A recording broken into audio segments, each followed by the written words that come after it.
Esta é a segunda videoaula sobre o simbolismo. Na primeira nós aprendemos o contexto histórico e as características, e agora nós vamos ver sobre os principais autores. Como nós vimos, a origem do simbolismo foi na Europa, especificamente na França.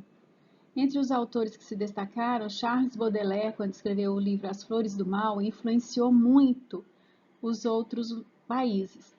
E no Brasil, nós temos um seguidor desta linha, que é o autor Cruz e Souza, considerado não só um dos maiores do Brasil, mas do simbolismo mundial.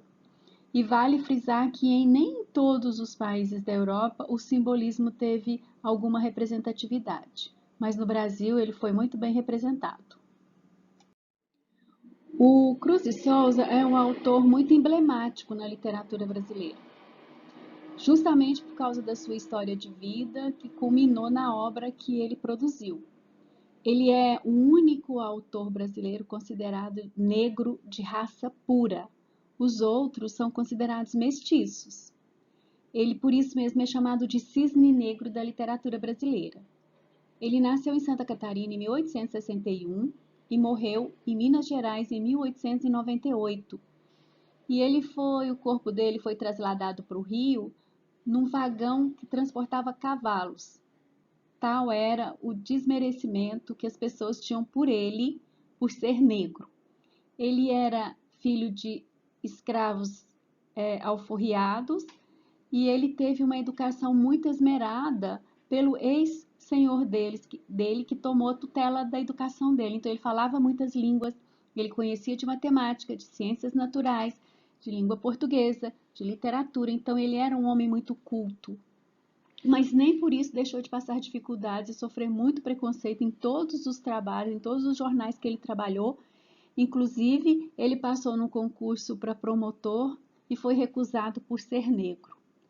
E ele teve um fim de vida trágico, morreu de tuberculose e louco, porque ele se casou com uma negra também, filha de escravos, teve 4 filhos e os 4 filhos morreram crianças pequenas ainda de tuberculose. Isso levou ele a ficar completamente desestruturado e enlouquecido. Então a obra reporta justamente esses momentos difíceis que ele teve na vida. Então, os temas do Cruz e Souza são bem conhecidos.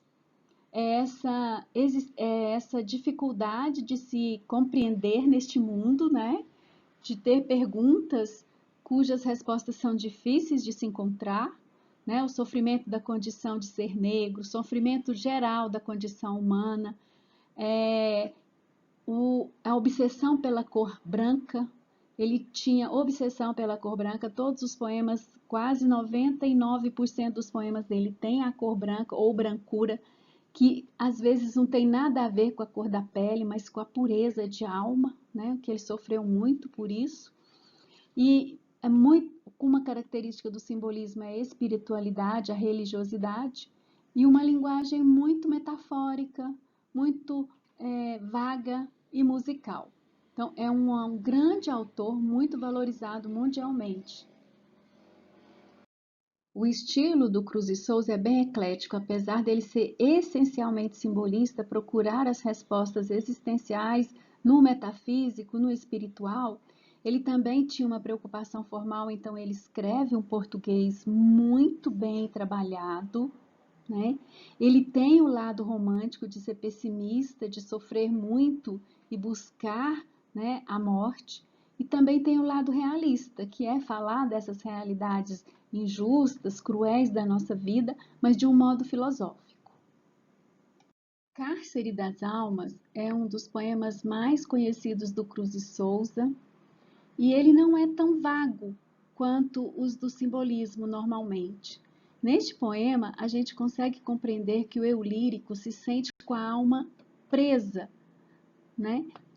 Cuja prisão é escura, cheia de trevas, e que ele sonha com as liberdades, e que no final do poema ele vai dizer: onde será que está a chave para ele descobrir os mistérios de se sentir com a alma tão presa, né? Onde que ele vai encontrar essas respostas? Aí a gente vê as dúvidas existenciais do simbolismo presente nos versos. Ah, toda alma num cárcere anda presa, soluçando nas trevas entre as grades do calabouço, olhando imensidades, mares, estrelas, tardes, natureza. Tudo se veste de uma igual grandeza, quando a alma entre grilhões as liberdades sonha, e sonhando as imortalidades rasga no etéreo espaço da pureza. Ó almas presas, mudas e fechadas nas prisões colossais e abandonadas da dor no calabouço, atroz funéreo. Nesses silêncios solitários, graves, que chaveiro do céu possui as chaves para abrir-vos as portas do mistério? Nós vemos que é um soneto muito bem escrito, com rimas e vocabulário muito bem escolhido, principalmente com palavras muito vagas, que dão amplitude de sentido. Muitas palavras a gente consegue imaginar que ele está longe, vagando, procurando respostas. Imensidades, mares, estrelas, liberdades, sonhando, espaço da pureza, tudo muito metafísico, não palpável. Então ele vai procurar o chaveiro do céu, olha a amplitude dessa ideia, para abrir para ele os mistérios da alma. Por que ele se sente tão preso num cárcere? Este é o Cruz e Souza. Outro poema que a gente pode ler e ver claramente as características do estilo do Cruz e Souza é Imortal Atitude. Neste poema ele é mais o astral mais levantado e ele vai falar muito de espiritualidade e religiosidade. Abre os olhos à vida e fica mudo. Ó, basta crer indefinidamente para ficar iluminado tudo de uma luz imortal e transcendente.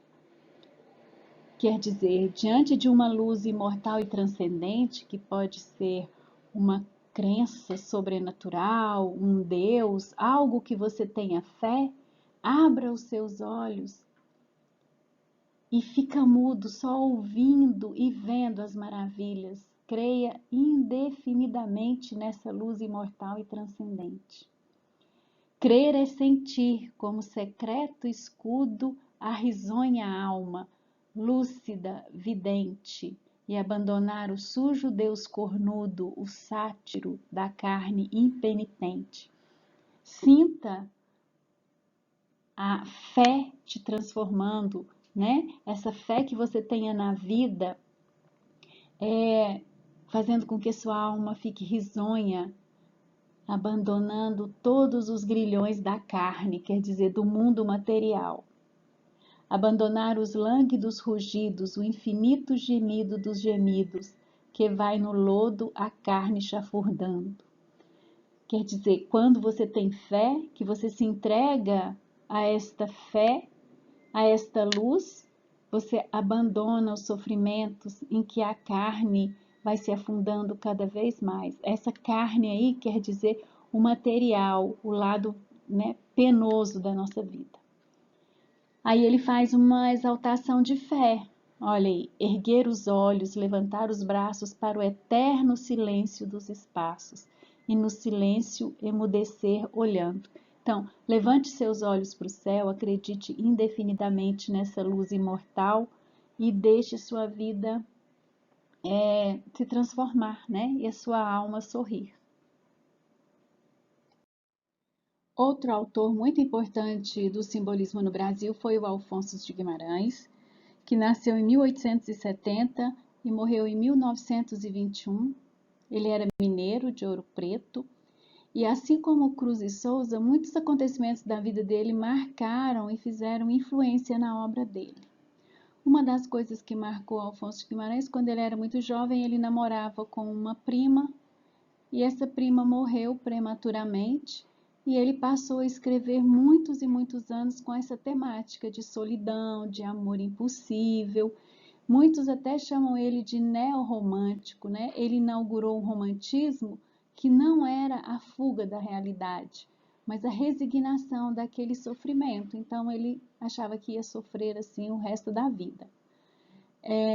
Ele apresentava uma temática muito variada, além desse neo-romantismo, desse sofrimento exacerbado, de falar muito em morte, ele também gostava muito de falar da natureza e ele é bem mais religioso que o Cruz de Souza. Uma coisa que chamou atenção é que os dois eram muito amigos, né, e todos os dois foram influenciados pelos franceses. Ele, inclusive, chegou a traduzir muitas obras do Mallarmé aqui no Brasil. Câmara Ardente, Dona Mística, Septenário das Dores de Nossa Senhora são algumas das obras do Alfonso de Guimarães. Como eu disse, a morte da noiva foi tema básico durante muito tempo para a obra dele. Isso fez com que ele se voltasse cada vez mais para a religião. E ele tinha também essa visão fantasmagórica de Minas Gerais, muito triste, voltado para as coisas mais tristes. E também tem uma linguagem muito elaborada, assim como Cruz e Souza, com muitas rimas voltada para a musicalidade e às vezes com termos litúrgicos. O poema mais emblemático, mais conhecido do Alfonso de Guimarães, acho que todo mundo já ouviu falar, é Ismália. Quando Ismália enlouqueceu, pôs-se na torre a sonhar. Viu uma lua no céu, viu outra lua no mar. No sonho em que se perdeu, banhou-se toda em luar. Queria subir ao céu, queria descer ao mar. E no desvario seu, na torre pôs-se a cantar. Estava perto do céu, estava longe do mar. E como um anjo, pendeu as asas para voar. Queria a lua do céu, queria a lua do mar. As asas que Deus lhe deu ruflaram de par em par. Sua alma subiu ao céu, seu corpo desceu ao mar. Então é fácil de compreender, né? Que a Ismália via a lua refletida no mar, então ela via duas luas. Isso aqui era a loucura dela. E ela queria subir ao céu e queria descer ao mar. Então um dia resolveu bater as asas, né? A alma foi para o céu e o corpo ficou afundado no mar. A Ismália se matou.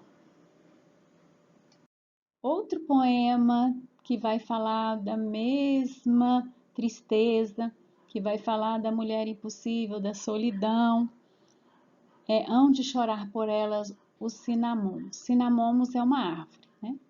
Hão de chorar por ela os cinamomos, murchando as flores ao tombar do dia, dos laranjais hão de cair os pomos, lembrando-se daquela que os colhia. As estrelas dirão: ai, nada somos, pois ela se morreu silente e fria. E pondo os olhos nela como pomos, hão de chorar a irmã que lhe servia. A lua que lhe foi mãe carinhosa, que a viu nascer e amar, há de envolvê-la entre lírios e pétalas de rosa. E os meus sonhos de amor serão defuntos, e os arcanjos dirão no azul ao vê-la, pensando em mim: por que não vieram juntos? Então, o sofrimento diante da ausência da mulher que se foi, né? Os cinomomos, os laranjais, a lua, tudo vai ficar triste e pensar por que que ele não foi junto com ela. Então é bem um estilo neo-romântico, bem pessimista, um pouquinho diferente do Cruz e Souza, mas mesmo assim muito envolvente.